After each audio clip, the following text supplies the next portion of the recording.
ఇప్పుడు ఈ బంగ్లాదేశ్లో ఈ నిరసనకారులు చేస్తున్నది ఏంది?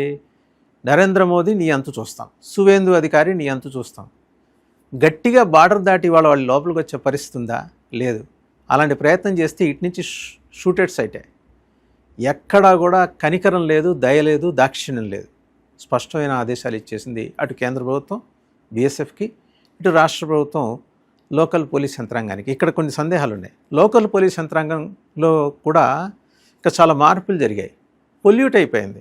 మమతా బెనర్జీ కార్యకర్తలు అక్కడ పోలీసులుగా ఉన్నారు. చాలా వరకు ఆధారాలు బయటపడుతున్నాయి. ఒక్కొక్క చోట వాళ్ళ అవినీతి చూస్తుంటే వాళ్ళ ఇంటి వెనకాల చెరువుల్లో తవ్వి ప్లాస్టిక్ కవర్లో దాచిపెట్టిన డబ్బు దొరుకుతుంది, బంగారం దొరుకుతుంది. ఇదంతా కట్ మనీ. ఇది పోలీసు అధికారుల దగ్గర నుంచి దొరుకుతున్న కట్ మనీ. పొలిటికల్ లీడర్స్ ఎలాగో ఇస్తున్నారు. కొన్ని చోట్లయితే ఒక టీఎంసీ లీడరు వ్యాన్ దిగటానికి భయపడుతున్నాడు. దండం పెడుతున్నా ఈ సర్కారికి నన్ను రక్షించి. ఏ సర్కారికి? సువేందు అధికారి సర్కారికి.